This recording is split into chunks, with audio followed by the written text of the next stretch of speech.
سیدنا سلمان فارسی رضی اللہ عنہ کے متعلق نبی کریم صلی اللہ علیہ وسلم کی حدیث مبارکہ موجود ہے اور صحیح حدیث ہے۔ فرمایا کہ اگر ایمان ثریا پر بھی ہوگا، ثریا میں، ثریا ایک ستارہ ہے آسمان کا بہت بلندی پر،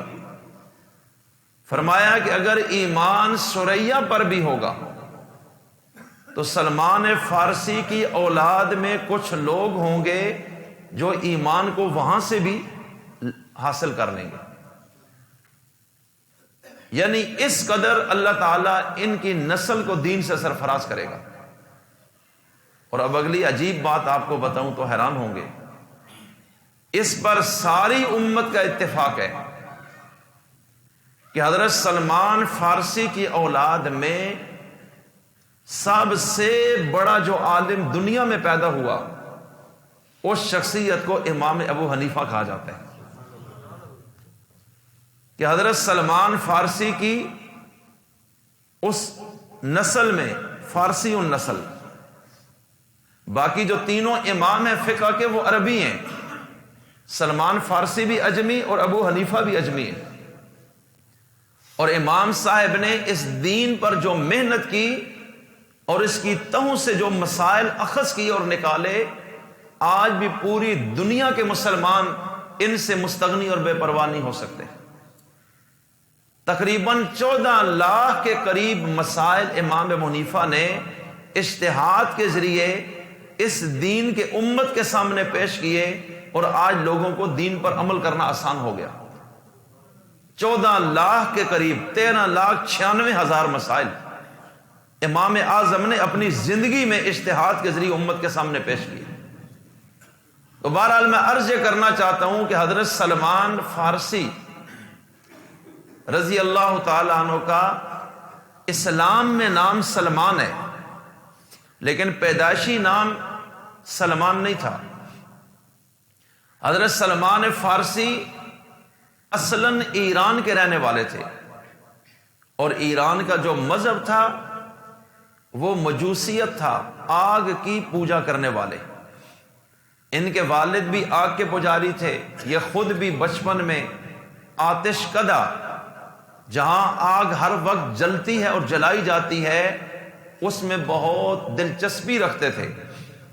اور ان کے والد بسا اوقات ان کو بھیجتے تھے اور یہ سارا دن اس فکر میں رہتے کہ یہ آگ بجھنے نہ پائے۔ وہاں بھی اپنے مذہب میں کافی متشدد اور سخت تھے، اور یہ بچپن کا دور تھا۔ سلمان فارسی کے جو والد تھے یہ کاشتکار تھے اور زمیندار تھے، زمین سے پیداوار ان کا ذریعہ معاش تھا، اور ابھی یہ بچے تھے کہ کبھی کبھی ان کے والد ان کو زمین کی طرف بھیجتے کہ جا کر تم آج وہاں کام کرو۔ تو سیدنا سلمان فارسی ایک دن وہاں سے نکلے اور زمین کی طرف جا رہے تھے کہ رستے میں ایک گرجا دیکھا جو عیسائیوں کا عبادت خانہ ہے۔ اس وقت نبی کریم صلی اللہ علیہ وسلم نے اعلان نبوت نہیں فرمایا تھا، اور اس وقت دنیا میں جو دین تھا وہ دین عیسوی تھا، اور یہ جو تھے یہ مجوسی تھے، یہ آگ کو سجدہ کرنے والے لوگ تھے، آتش پرست، آسمانی دین کو تسلیم نہیں کرتے تھے، اور یہ اسی مذہب کو حق سمجھتے تھے۔ تو جب یہ جا رہے ہیں تو رستے میں ایک گرجا دیکھا جہاں لوگ عبادت کر رہے ہیں، اور وہاں کچھ آوازیں آ رہی ہیں پڑھنے کی۔ یہ یکدم وہاں چلے گئے کہ میں دیکھوں یہ کرتے کیا ہیں۔ اب یہ وہاں کھڑے ہوئے اور ان کا انداز عبادت ان کو اپنے مذہب سے بہت اچھا لگا، اور یہ مغرب تک وہیں کھڑے رہ گئے، یہ زمین پہ بھی نہیں گئے اور گھر بھی لیٹ پہنچے۔ ان کے والد نے کہا کہ اتنا لیٹ آئے ہو؟ انہوں نے کہا کہ آج میں زمین پر نہیں جا سکا، فلاں جگہ ایک عبادت خانہ ہے اور وہ لوگ جو عبادت کر رہے ہیں میں یہ سمجھتا ہوں کہ ان کا مذہب ہمارے مذہب سے بہت بہتر ہے، تو مجھے وہ بہت اچھا لگا ہے۔ ان کے والد نے کہا کہ تمہارے مذہب سے بہتر کوئی مذہب ہو ہی نہیں سکتا۔ اس نے سختی کی اور اندازہ ہو گیا کہ یہ اپنا دین تبدیل کر دے گا، کہ اس کے دل میں شاید ان کی تعلیمات چلی گئی ہیں۔ تو والد نے ان کو بیڑیوں میں جکڑ دیا، باندھ دیا کہ یہ اب دوبارہ وہاں نہ جائے۔ اور جب انہوں نے وہاں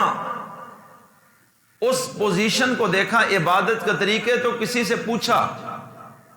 کہ مجھے یہ بتاؤ کہ اس وقت جو تمہارا مذہب ہے اس مذہب کا اصل گڑھ اور مرکز کون سا علاقہ ہے، اس کا سرچشمہ کہاں ہے؟ ان لوگوں نے بتایا کہ ملک شام ہے، ہمارے جو مذہبی پیشوا ہیں دنیا میں سب سے بڑے وہ ملک شام میں۔ تو جب والد نے بیڑیوں میں جکڑ دیا تو ان کے دل میں یہ بات تھی کہ میں یہاں سے کسی طرح نکلوں اور ملک شام میں پہنچ جاؤں۔ اور خلاصہ یہ نکلا کہ انہوں نے کسی بندے کے ذمے یہ بات لگائی کہ آپ ان گرجے والوں کو بتا دو کہ مجھے میرے والد نے بیڑیوں میں باندھ دی ہے اور موقع کی مناسب تلاش کے بعد اس وقت پر میں یہاں سے بھاگوں گا، لیکن جب کوئی تجارتی قافلہ ایسا آئے جو ملک شام کی طرف جا رہا ہے تو مجھے بتانا کہ میں اس قافلے میں شامل ہو کے وہاں تک پہنچ جاؤں۔ پھر ایک دن اسی طرح ان کو کسی شخص نے پیغام دیا کہ شام کا قافلہ پہنچا ہے اور فلاں تاریخ کو جائے گا۔ اب انہوں نے بڑے طریقے سے بیڑیوں سے اپنی جان چھڑائی اور بھاگ کر اس قافلے میں چلے گئے۔ اب یہ ملک شام میں پہنچے۔ ملک شام میں جانے کے بعد وہاں لوگوں سے پوچھا کہ سب سے بڑا پادری کون ہے، ملک شام کا سب سے بڑا جو تمہارا مذہبی لیڈر ہے، میں اس تک جانا چاہتا ہوں۔ لوگوں نے بتایا کہ فلاں گرجے میں فلاں شخص ہے، اس کے پاس چلے جاؤ۔ اب یہ سلمان فارسی وہاں گئے اور اس کو جا کر بتایا کہ میں تو مجوسی ہوں لیکن مجھے تمہارا مذہب بہت پسند آیا ہے اور یہ حالات میرے اوپر گزرے اور میں سب کو چھوڑ کر اور بھاگ کر اس مذہب کو سیکھنے کے لیے تمہارے پاس رہنا چاہتا ہوں۔ اس نے کہا میرے پاس رک جاؤ، کوئی مسئلہ نہیں، اور وہیں انہوں نے عیسائی مذہب اختیار کیا۔ اب جب اس راہب کے پاس یہ رہے، اس پادری کے پاس جس کو لوگ سمجھتے تھے کہ یہ بہت بڑا مذہبی پیشوا ہے، لیکن جب یہ وہاں کچھ عرصہ اور چند سال رہے، انہوں نے غور کیا اور دیکھا تو ان کو پتا چلا کہ اس کے اندر دین کوئی نہیں، یہ تو پرلے درجے کا لالچی انسان ہے لیکن لوگوں کو سمجھ نہیں ہے۔ لیکن اب یہ جائیں کہاں؟ اب وہ کرتا کیا تھا کہ لوگوں کو صدقے اور خیرات کی تلقین کرتا تھا، اور ایک بڑے قد کاٹھ کا آدمی تھا، اور لوگ جب صدقہ خیرات دیتے تھے تو یہ فقیروں میں تقسیم کرنے کی بجائے اس کو اپنے پاس جمع کرتا تھا۔ اور حضرت سلمان فارسی نے دیکھا کہ اس نے سونے کے 7 مٹکے اپنے پاس جمع کر لیے جو سونے سے بھرے ہوئے ہیں، اور ان کی عمر بہت لمبی ہوئی ہے۔ حضرت سلمان فارسی کی صحابہ اکرام میں سب سے بڑی عمر ان کی تھی اور تاریخی عمر ہے۔ کم از کم قول جو حضرت سلمان فارسی کی عمر کا ہے وہ 250 سال ان کی عمر تھی، اور مؤرخین نے 350 سال عمر بھی ان کی لکھی ہے۔ خیر وہ فوت ہوا تو ملک شام کے بڑے بڑے لوگ آئے کہ ہم بڑے عزت احترام کے ساتھ اس کی تجہیز و تکفین کریں اور بڑے اعزاز کے ساتھ اس کو دفن کریں۔ اب جب وہ آئے تو سلمان فارسی نے ان کے سامنے اس کی حقیقت کو کھولا کہ تم لوگ سمجھتے ہو کہ جتنا بڑا یہ مذہبی پیشوا ہے لیکن مجھ سے زیادہ اس کو کوئی نہیں جانتا، یہ صحیح آدمی نہیں تھا۔ انہوں نے کہا کیا وجہ ہے؟ انہوں نے ان کو پکڑا اور جہاں وہ خزانہ رکھا ہوا تھا وہ سارا جا کر آنکھوں سے دکھایا کہ یہ مال میں خرد برد کرتا تھا، صدقہ خیرات کی ترغیب دے کر لوگوں سے لیتا، اور اس نے بہت بڑے اثاثے اپنے بنائے، اور یہ کرپٹ آدمی تھا، اور یہ اللہ کی طرف اس کا کوئی تعلق نہیں تھا۔ تو انہوں کو غصہ آیا، انہوں نے فوراً اس میت کو صلیب پر چڑھایا اور سنسار کر دیا، اور پھر وہاں اعلان کیا کہ اب فلاں شخص کو ہم اس مرکزی عبادت خانے کا پادری مقرر کرتے ہیں جو ملک شام کا سب سے بڑا مذہبی پیشوا ہوگا۔ سلمان فارسی کہتے ہیں اب میں اس کی خدمت میں رہ گیا،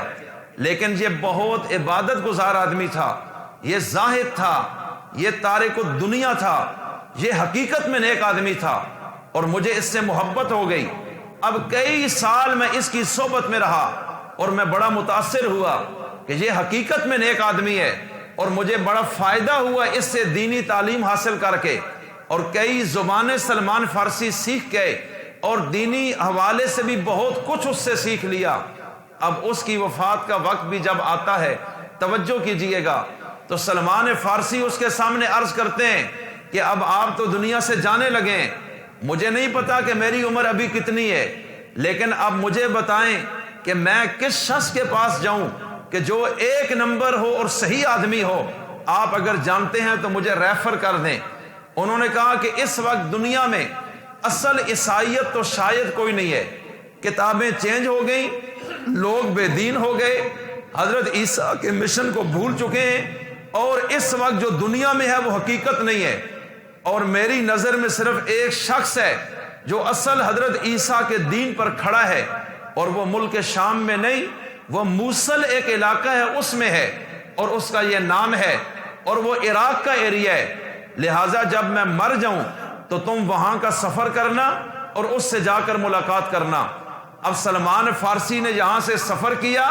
ان دو پادریوں کے بعد اب تیسرے کے پاس موصل کے اندر، اور ملاقات کر کے احوال بتائے،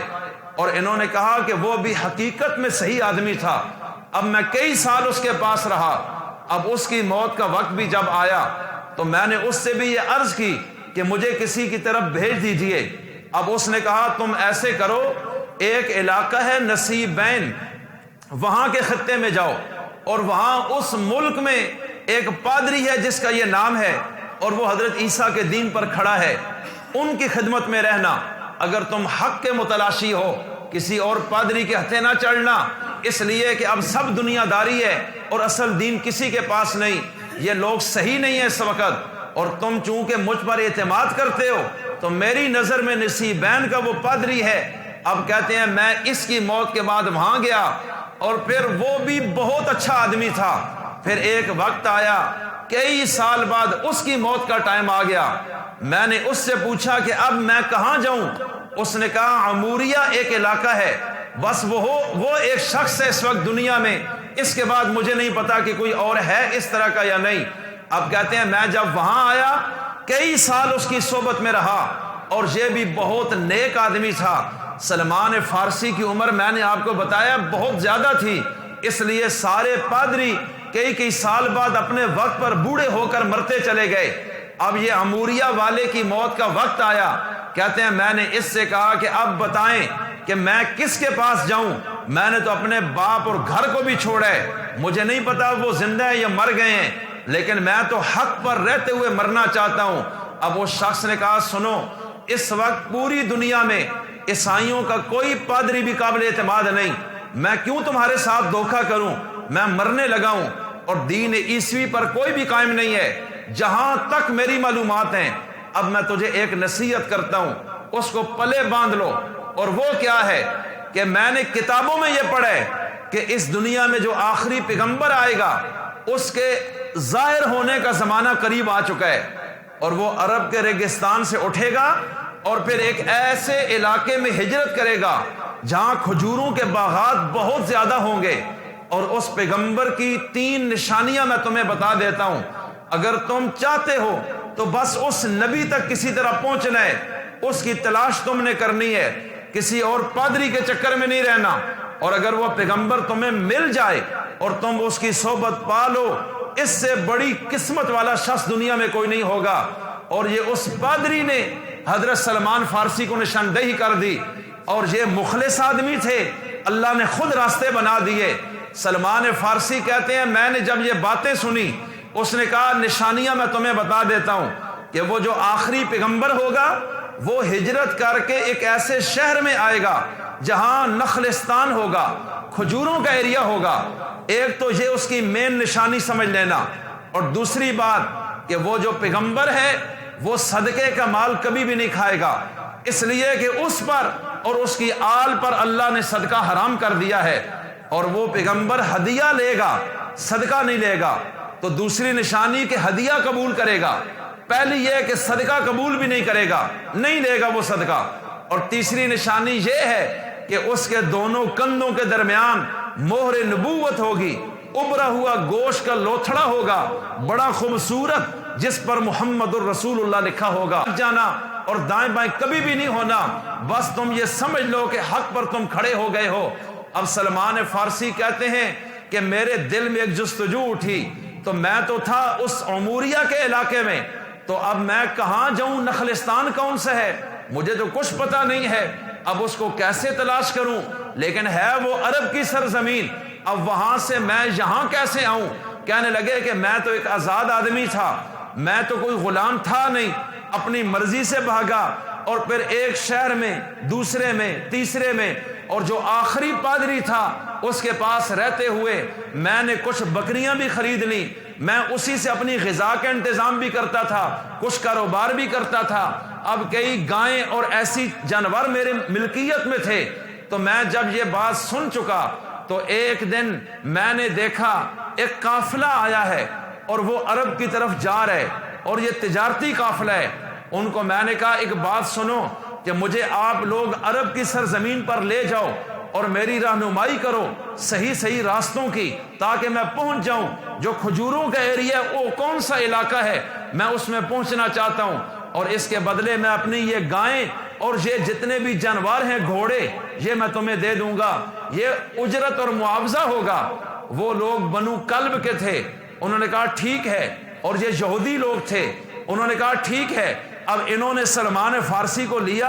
اپنے ساتھ کہ ہم تمہیں گائیڈ لائن دیں گے، ان سے جو معاوضہ تھا وہ جانوروں کی شکل میں لے لیا، لیکن انہوں نے دھوکہ کیا کیا کہ جب وہ عرب کی سرزمین پہ پہنچے، مدینہ منورہ میں نہیں، یہ ایک اور ایریا تھا، جب اس علاقے میں پہنچے،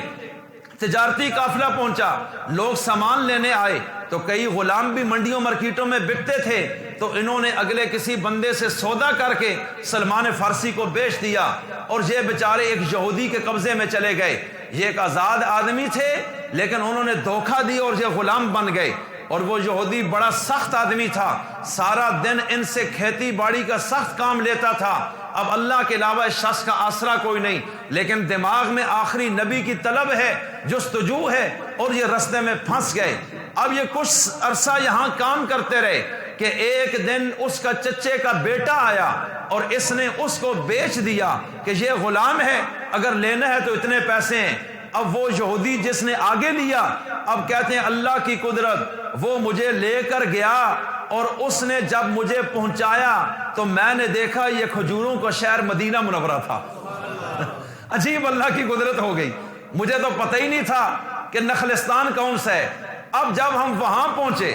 تو عجیب بات یہ کہ کھجوریں ہی کھجوریں، نخلستان ہے، باغات ہیں، تو میں خوش ہو گیا کہ لگتا ہے یہ وہی علاقہ ہے۔ اگرچہ میں غلام ہوں، لیکن غلامی کا دکھ میرے اندر سے نکل گیا کہ میں جس منزل پہ آنا چاہتا تھا یہ وہی منزل لگ رہی ہے۔ اب لوگوں سے جب پوچھا تو پتا چلا یہی نخلستان عرب ہے، اور پھر دائیں بائیں سے معلومات نہیں، یہودیوں اور پادریوں سے جو نشانیاں، تو اس کے مطابق یہی ہجرت گاہ رسول بنتی ہے۔ اب کہتے ہیں میں دن رات انتظار کرتا تھا کہ مجھے کیسے پتا چلے گا کہ وہ پیغمبر اس شہر میں آیا ہے۔ ایک دن کہتے ہیں کہ میں اپنے آقا کے باغ میں کھجوروں کے درخت پہ چڑھ کے کھجوریں اتار رہا تھا، اس نے مجھے بولا کہ اوپر چڑھو اور اس درخت کی کھجوریں ساری اتارو۔ ابھی میں نے تھوڑی سی اتاری تھی کہ یکدم اس یہودی کے چچا کا بیٹا بھاگتا ہوا آیا، کہنے لگا ایک عجیب خبر ہے، تمہیں بتانے لگا ہوں۔ اب آقا کو بتا رہے اور یہ اوپر سن رہے ہیں، کہنے لگے کہ یہ انصار کے کچھ قبیلے ہیں، اللہ انہیں تباہ و برباد کرے کہ ادھر قباء کا ایک علاقہ ہے اور وہاں ایک شخص ہجرت کر کے آیا ہے اور وہ کہتا ہے میں نبی ہوں، اور یہ سارے پاگل اس کے ارد گرد اکٹھے ہو گئے ہیں، اپنے دین کو چھوڑ کر اس کی طرف بھاگ رہے ہیں۔ کہتے ہیں میں نے جو یہ بات سنی تو میرے اندر تو ایک عجیب پوزیشن بن گئی، میں نے یکدم خوشی سے اوپر سے نیچے چھلانگ لگائی، میں نے کہا کدھر ہے وہ شخص، مجھے بتاؤ، میں جانا چاہتا ہوں۔ تو یہ یہودی اکڑ گیا، اس نے کہا کہ تم نہیں جا سکتے، تم درخت پہ چڑھو اور کھجوریں اتارو۔ کہتے ہیں میں نے بڑی منت کی اس کی کہ مجھے اس شخص کو دیکھنے تو دو، لیکن اب وہ کہتے ہیں کہ تم اس طرح کرو، اس درخت کی کھجوریں شام تک ساری اتار لو، اس کے بعد بے شک جاؤ اور ان کو دیکھ آنا۔ کہتے ہیں ان کو تو نہیں پتا میرے اندر کیا پوزیشن ہے، اور میں تو دراصل اسی جستجو میں ہوں کئی سالوں سے۔ آخر شام کا وقت ہوا، اس درخت کی ساری کھجوریں اتارنے کے بعد کچھ کھجوریں میں نے لی، اب میں ان کو لے کر قباء کے ایریے میں پہنچا۔ نورانی چہرے ہیں اور مہاجرین پیغمبر کے ساتھ ہیں، سفر کی علامات ان کے وجودوں پہ ہیں، اور بڑے فقیر قسم کے لوگ ہیں، چونکہ ہجرت کا مرحلہ بہت مشکل تھا، گھر بار سب کو چھوڑ کر وہ لوگ اللہ کے دین کے لیے نکلے تھے۔ اور پھر انصار مدینہ نے قباء میں استقبال کیا، لوگ آ رہے تھے اللہ کے رسول کو دیکھنے کے لیے۔ سلمان فارسی کہتے ہیں میں پہنچا اور میں نے جا کر ملاقات کی، میں نے بتایا نہیں کہ میں کون ہوں، جب تک میں وہ 3 نشانیاں چیک نہ کر لوں میں کیسے اعتماد کر سکتا تھا کہ میں کسی غلط بندے کے ہتھے نہ چڑھ جاؤں، اس لیے کہ میں تو حق کی تلاش میں تھا۔ اس سے معلوم ہوتا ہے کہ جب بندہ اندر سے مخلص ہو اور حق کی تلاش میں جستجو کرے، اللہ تعالیٰ ضرور اسے راستہ دکھا دیتا ہے۔ تو سلمان فارسی کہتے ہیں میں کھجوریں لے کر پہنچا اللہ کے رسول کی بارگاہ میں نے کہا آپ سفر کر کے آئے ہیں ہمارے شہر میں، میں آپ کو مرحبا کہتا ہوں، خوش آمدید کہتا ہوں، میں مدینہ ہی میں رہنے والا ہوں، ادھر ایک باغ میں کام کرتا ہوں، پتہ لگا نئے لوگ آئے ہیں تو مجھے بڑی خوشی ہوئی ہے، اور یہ آپ کے ساتھ کچھ غریب لوگ ہیں تو جناب یہ صدقہ ہے، اس کو قبول کیجئے، خود بھی کھائیں اور ان کو بھی کھلائیں۔ کہتے ہیں جو ہی میں نے یہ جملہ بولا تو اللہ کے رسول فرمانے لگے میں تو صدقہ کھاتا نہیں ہوتا، یہ صدقہ ان فقیروں میں تقسیم کر دو۔ کہتے ہیں ایک کھجور بھی اللہ کے رسول نے نہیں اٹھائی، نہ چکھی، نہ لی ہے، تو میرے دل میں آیا کہ پہلی نشانی تو پوری ہو گئی۔ اب کہتے ہیں چند دن بعد دوبارہ گیا اور میں نے تھال کھجوروں کا بھرا ہوا، میں نے کہا یہ ہدیہ ہے، آپ بھی کھائیں، اپنے شاگردوں ساتھیوں کو بھی دیں۔ آپ نے فوراً کھجور اٹھائی اور منہ میں ڈال لی اور ساتھیوں کو بھی دی۔ کہتے ہیں دوسری نشانی بھی پوری ہو گئی، دل باغ باغ ہو گیا کہ وہ جو بتایا گیا وہی نظر آ رہا ہے، لیکن اب میں مہر نبوت کیسے چیک کروں، کہ میں کیسے کہوں کہ کپڑا اتاریں اور میں پیچھے سے دیکھنا چاہتا ہوں۔ اب میں انتظار میں تھا، ہر چند دن بعد میں یہاں سے چلتا اور ان کی صحبت میں جاتا، لیکن میں غلام تھا، مجھے تو اس طرح اجازت بھی نہیں، بس تھوڑا تھوڑا ٹائم نکال کر چند منٹوں کے لیے جاتا اور واپس آتا۔ ایک دن کہتے ہیں مجھے پتا چلا کہ مدینہ کا جو قبرستان ہے بقیع، اللہ کے رسول کسی شخص کو دفن کرنے کے لیے وہاں گئے ہیں، تو میں بھی چلا گیا، وہاں کئی لوگ تھے اور اللہ کے رسول کے سامنے میں تھا کہ یکدم میں پھر کے پیچھے کی طرف آیا، میرا ذہن تھا کہ مہر نبوت کسی طرح مجھے نظر آ جائے، بس ادھر میں جو ہی پیچھے آیا اللہ نے آخری رسول پر وحی اتاری کہ یہ شخص مہر نبوت دیکھنا چاہتا ہے۔ اس وقت نبی کے وجود پر 2 چادریں تھیں، کہتے ہیں نبی نے مجھے دیکھا، کہا سلمان تیسری نشانی بھی دیکھنا چاہتے ہو، آؤ پھر ہم تمہیں دکھاتے ہیں۔ پیغمبر نے چادریں ہٹائیں اور مجھے مہر نبوت کا دیدار کروا دیا۔ اب کہتے ہیں جب میں نے دیکھا تو مجھ سے رہا نہیں گیا، میں تو رو رو کے اللہ کے رسول سے چمٹ گیا اور میں نے مہر نبوت کو بوسہ دیا۔ میں نے کہا یا رسول اللہ، آپ کی خاطر غلام بنایا گیا، آپ کی خاطر ستایا گیا ہوں، کہاں ایران سے اٹھا اور آج کے دن کے لیے سب کچھ کیا ہے، اور اصل پوچھیں تو میں مدینہ میں بھی آپ کی وجہ سے آیا تھا، میں تو آپ کی تلاش میں ایک زمانے سے پھر رہا ہوں، اور اس پادری نے میرے ساتھ بہت نیکی کی ہے کہ اس نے یہ باتیں مجھے بتائیں۔ اللہ کے رسول کی رحمت ایسی تھی کہ وہاں تو دشمن بھی زیر ہو جایا کرتے تھے۔ سلمان فارسی پر بڑی خاص نظر میرے اللہ کے پیغمبر کی ہو گئی، جب انہوں نے مہر نبوت دیکھی کہا کہ اب دیر کیوں کرتے ہیں، کلمہ پڑھائیں، سلمان اسلام میں داخل ہونا چاہتا ہے۔ حضور نے فرمایا کبھی کبھی آیا کرو۔ اب پھر حضرت سلمان فارسی مسلمان ہو گئے اور یہ 10 رجب تھا۔ کون سی تاریخ تھی؟